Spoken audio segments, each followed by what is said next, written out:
Hello traders, नारिका this side.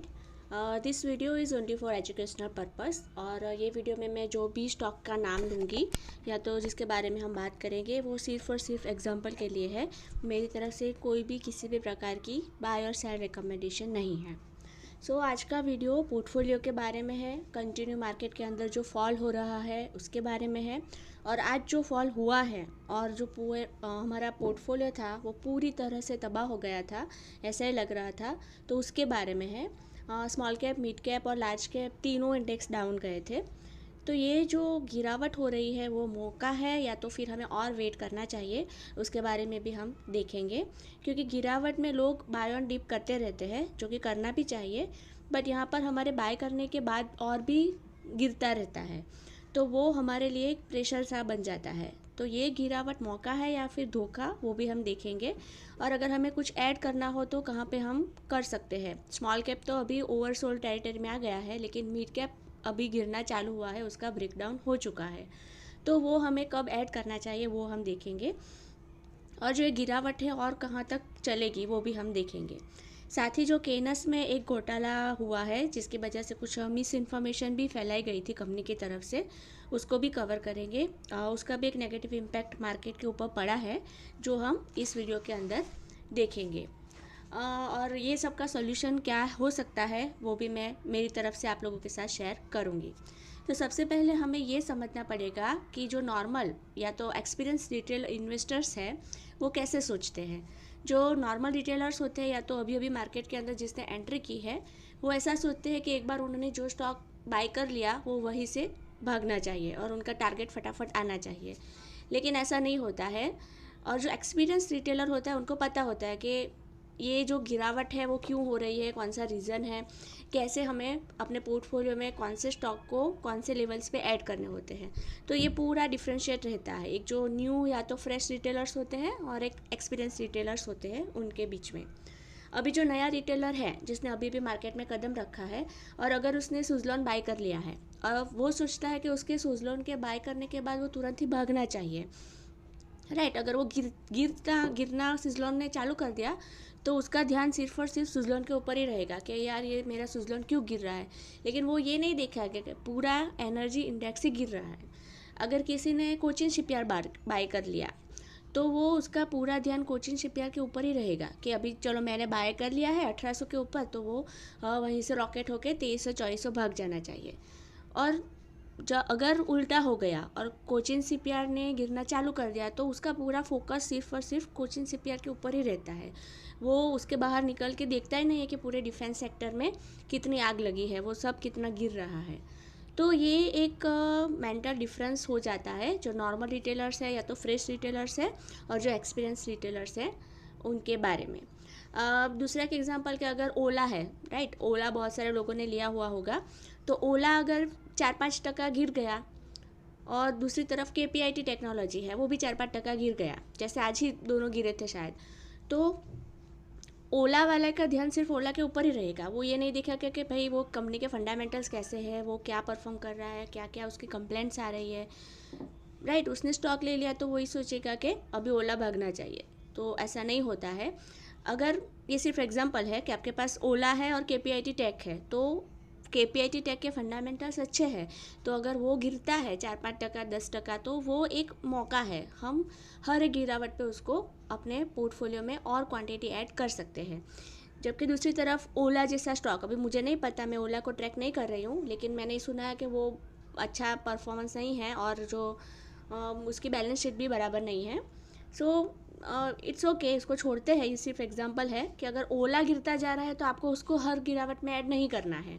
दूसरी तरफ अगर कोई फंडामेंटली अच्छा स्टॉक है, अगर वो गिर रहा है तो आपको उसको हर सपोर्ट के ऊपर ऐड करते रहना चाहिए, राइट। अभी हम कुछ पॉसिबल रीजंस देखने वाले हैं कि जो फॉल हो रहा है कंटिन्यू, उसके क्या क्या पॉसिबल रीजंस हो सकते हैं। तो सबसे पहला रीज़न है रुपीस वीकनेस। जो हमारा पैसा है वो दिन ब दिन दिन प्रतिदिन वीक होता जा रहा है। अभी जो रुपीज़ वीक होगा उसकी वजह से क्या क्या इम्पेक्ट होगा, कंपनीज़ का कॉस्ट बढ़ेगा, एफआईआई का नुकसान होगा तो वो सेलिंग करेंगे, इन्फ्लेशन रिस्क बढ़ेगा और इकोनॉमी का कॉन्फिडेंस डिक्रीज़ होगा। तो ये सब का ओवरऑल जो नेगेटिव इम्पैक्ट है वो स्टॉक मार्केट के ऊपर पड़ेगा ही। इसके लिए स्टॉक मार्केट में फॉल आ रहा है। दूसरा पॉसिबल रीज़न ये हो सकता है कि यूएस फेड पॉलिसी जो कि अभी 10 दिसंबर को प्लान की गई है उसमें इंटरेस्ट रेट डिक्रीज़ हो सकते हैं। ऐसी एक्सपेक्टेशन है कि 25 बीपीएस जितना कट मिलेगा। अगर ऐसा हुआ तो वो गुड न्यूज़ है, तो डॉलर जो है वो ड्रॉप करेगा और जो रुपीज़ है वो स्टेबल होगा। अगर नहीं हुआ ये रेट कट तो ये पूरा उल्टा होगा, रुपया और कमज़ोर होगा। तो ये भी एक रीज़न है कि बहुत सारे निवेशक है वो 10 दिसंबर का वेट करते हुए रुके हुए हैं। तो मार्केट मेरे ख्याल से तो 10 दिसंबर तक तो किसी भी दिशा में नहीं जा सकता है और भी फॉल इसमें हो सकता है। अगर 25 बीपीएस का रेट कट मिला तो गुड न्यूज़ है, अदरवाइज़ और फॉल हमें देखने को मिल सकता है। Then the next possible reason में भी ट्रेड डील में कुछ भी फाइनल डिसीजन नहीं मिल रहा है। आज होगी, कल होगी, ये मंथ में, नेक्स्ट मंथ में, तो कोई एक ठोस हमें डेट या टाइम नहीं मिल रहा है कि कब होगी, राइट। तो कोई मार्केट भी डिसीजन नहीं ले पा रहा है, उसकी वजह से भी फॉल आ रहा है। The next possible reason is spike in Japanese bond yield. अभी इसमें क्या है कि जापान है वो दूसरे सारे देशों को लोन प्रोवाइड करता था जिसका इंटरेस्ट रेट बहुत ही कम था या तो ना के बराबर था। तो बाकी सब देश की जो बैंक्स है या म्यूचुअल फंड्स है वो सब उनसे लोन लेते थे कम इंटरेस्ट में। अब जापान ने क्या किया है, अपना इंटरेस्ट रेट इंक्रीज़ कर रहा है जापान। तो जिन्होंने जो बड़ा लोन लेके रखा है वो मार्केट से पैसा निकाल के लोन रीपेमेंट कर रहे हैं या तो फिर जो इंटरेस्ट पे करना होता है उनको ज़्यादा वो कर रहे हैं। तो इसकी वजह से भी प्रेशर क्रिएट हो रहा है। तो ये भी एक पॉसिबल रीज़न हो सकता है। द नेक्स्ट इज़ एफआईआई की सेलिंग। बीच में 2-3 दिन कुछ थोड़ी थोड़ी बाई की थी, उसके बाद कंटिन्यूअस एकदम क्रूअल सेलिंग हो ही रही है। अभी वो सेल क्यों करते हैं, तो जनरली 4 रीज़न होते हैं। एक तो रुपीज़ वीक हो रहा है अपना, दूसरा यूएस इंटरेस्ट रेट हाई हो रहा है, ग्लोबल मार्केट नेगेटिव है, अपने प्रॉफिट भी वो लोग बुक करते रहते हैं टाइमली। तो कोई भी रीज़न हो उसका इम्पैक्ट एक ही होता है कि मार्केट हमारा गिरता ही है। और एफआईआई की कंटिन्यूस सेलिंग हो रही है तो कुछ रिटेलर्स है वो भी साथ में डर के मार्केट छोड़ रहे हैं, अपने जितने भी स्टॉक है लॉस में है वो भी बुक कर रहे हैं। तो उसकी वजह से भी मार्केट हमारा रोज़ गिरता ही जा रहा है।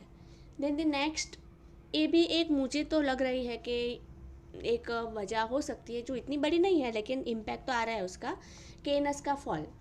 केनस में क्या हुआ है, अभी हम उसका स्टॉक के ऊपर चार्ट के ऊपर देखते हैं।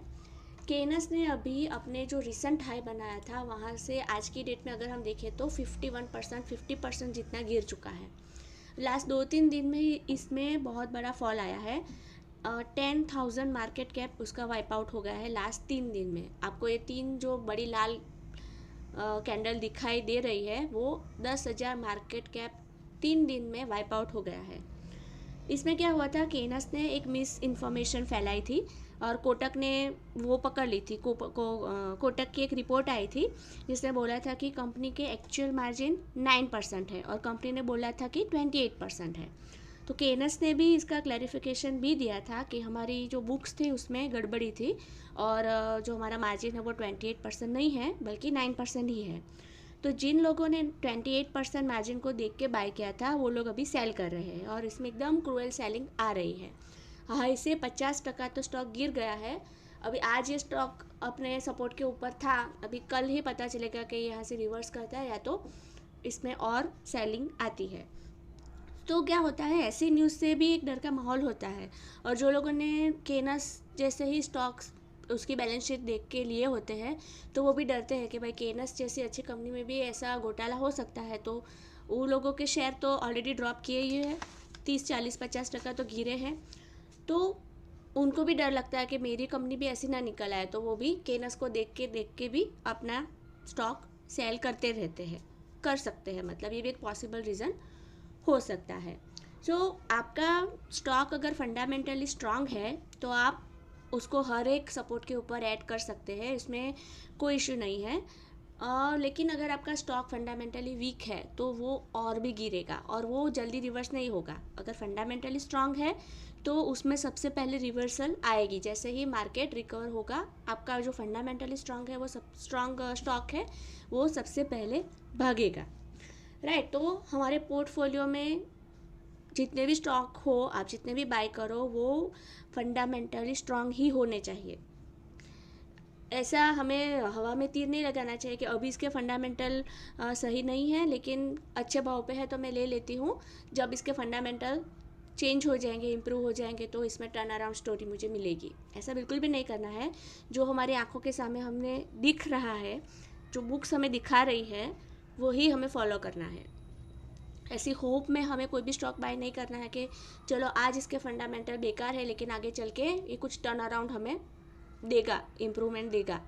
ऐसा नहीं है, क्योंकि हमारे पास जो फंड है वो लिमिटेड है, राइट। और स्टॉक्स दुनिया भर के हैं, तो हम सब तो स्टॉक बाई नहीं कर सकते, लेकिन जो स्टॉक बाई करेंगे वो फंडामेंटली स्ट्रांग ही होने चाहिए। और हर एक सपोर्ट पे अगर वो गिरता है तो हमें ऐड करने से पीछे नहीं हटना चाहिए।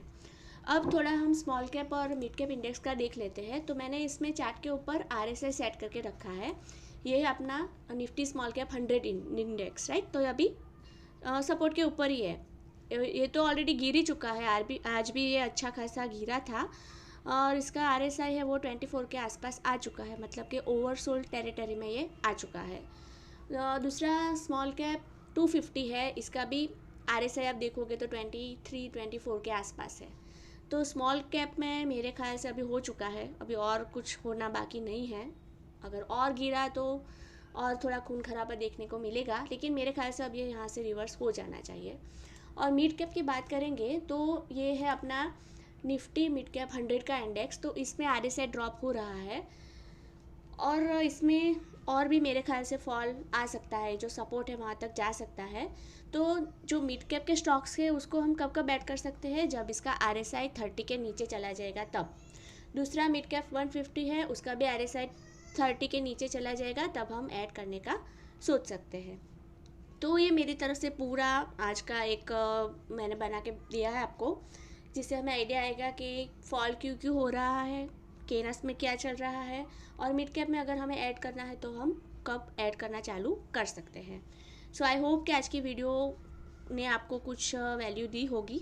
If you like this video then like it and thanks for watching.